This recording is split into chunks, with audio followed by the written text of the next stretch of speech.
नमस्कार दोस्तों। आज मैं आपको दर्पण प्रतिबिंब के बारे में बताने जा रहा हूँ। दर्पण प्रतिबिंब होता क्या है? दर्पण प्रतिबिंब का मतलब होता है कि जब भी किसी आईने में अगर हम देखते हैं तो वो जो प्रतिबिंब होता है वही दर्पण प्रतिबिंब होता है। उसमें क्या होता है, पार्श्व अंतर है, यानी लेफ्ट आपको राइट नजर आएगा, राइट आपको लेफ्ट नजर आएगा। तो इससे संबंधित हम क्वेश्चन हल करने जा रहे हैं कि अक्सर कंपटीशन के एग्जाम में यह सवाल पूछता ही है कि दर्पण से संबंधित दो चार सवाल आता ही है। उसमें क्या करना रहता है, लेटर से संबंधित जानकारी देंगे कि स्मॉल लेटर और कैपिटल लेटर अगर किसी दर्पण में दिया गया हो, उससे कोई शब्द लिखा हो तो उसका एक्यूरेट आंसर क्या होगा। देखिए दोस्तों, बोर्ड पे हम चलते हैं। क्या होता है दर्पण प्रतिबिंब?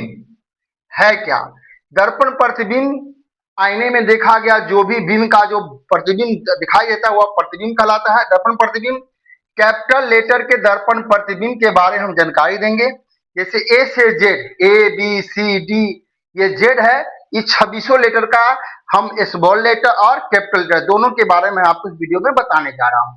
तो जिन अक्षरों के दर्पण प्रतिबिंब उन अक्षरों के समान होते हैं वो कौन कौन से आप देखते होंगे कि कुछ ऐसे भी लेटर हैं जो अगर आईने के सामने में रख दिया जाए तो हु बहू जो बाहर में जिस तरह लिखा रहता है हमें दर्पण में भी सेम टू सेम उसी तरह हमें नजर आता है। जिस तरह आप यहाँ देख सकते हैं, A H I J M O T U V और डब्ल्यू। डब्ल्यू हम दो दो बार यहाँ लिख दिए हैं, कोई बात नहीं। एक्स और वाई, अगर इसको अगर हम किसी मिरर दर्पण में देखेंगे तो हु बहु ए का ए ही नजर आएगा, एच का एच नजर आएगा, आई का आई नजर आएगा, एम का एम ही आएगा, ओ का ओ आएगा, टी का टी, यू का यू और भी का भी। अगर इसके सामने एक मिरर रख दिया जाए, दर्पण रख दिया जाए, तो इसका प्रतिबिंब हु बहू इसी तरह का जो लेटर है इसी लेटर के समान बनेगा।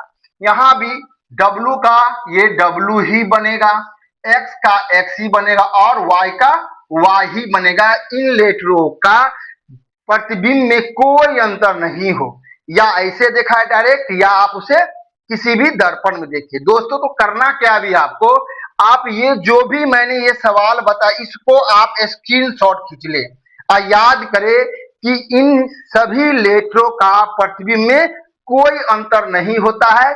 इसके बाद मैं आगे चलता हूं, इसका आप स्क्रीनशॉट ले ले प्लीज।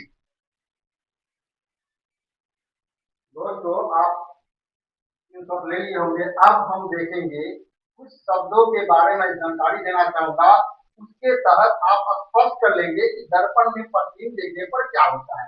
हमने मात्र अभी आपको 11 लेटर पहले बताया था, जिसका 26 लेटर में से 11 ऐसे लेटर है जिसका हु बहु दर्पण प्रतिबिंब सेम का सेम बनता है। अब 11 के अलावा जो शेष रह जाता है उस प्रतिबिंब का क्या होता है, लेटर का पार्श्व अंतर होता है। मतलब जो दाया होता है वह बाया भाग दिखाई देता है, जो बाया होता है वह दाया भाग दिखाई देता है। यहाँ देखिए जैसे हमने लिखा फन, एफ यू एन, इसमें हमारा क्या है, ये इसका ये लेटर जो है ये लेटर एन से बन बात है। जो हमें ये लास्ट में दिखाई है वो हमको क्या शुरू में दिखाई देगा, और शुरू में क्या होगा वो लास्ट में दिखाई देगा। इसमें एफ का क्या होगा, इधर घुमा हुआ है, ठीक है, देख रहे ना। तो यहाँ एफ क्या होगा, उल्टा नजर आएगा। एन क्या है, एन का ये भाग, ठीक है, ये दोनों तो सेम नजर आएगा इस तरीके से, लेकिन ये ऐसे है तो क्या होगा, ये इसका उल्टा यानी लेफ्ट का राइट नजर आएगा। यू का वैल्यू सेम होता है, इसीलिए फन का क्या होता है, अगर दर्पण में देखा जाए तो इस तरह हमको नजर आता है। इसी तरह स्टॉप है, स्टॉप में जो अंत का लेटर है देख रहे हैं पी, वो आपको उल्टा में यानी पी इधर घुमा हुआ है, ये पी इस साइड घुमा हुआ है, तो यहाँ पी क्या होगा, इस साइड घुमा हुआ, देख रहे ना। वो सेम रहता है, पी सेम रहता है। एस क्या होता है, एस में आप देख सकते हैं, एस में एक भाग इधर निकला हुआ एक भाग इधर, तो क्या करें इसको इधर, ये उल्टा हो जाएगा, ये इधर और ये इधर। इस तरह अंत वाला जो है स्टॉप में पी वो शुरू में उल्टा रहेगा, शुरू होगा और शुरू का एस जो है वो उल्टा एस लास्ट में होगा।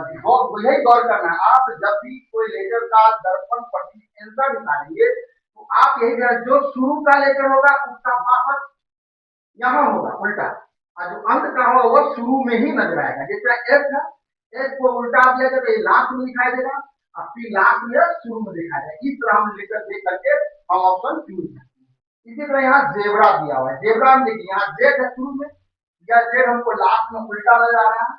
ए शुरू में है, ए हुआ वही होता है, ए लास्ट में यहाँ है, यहाँ शुरुआत ए से ही होगा।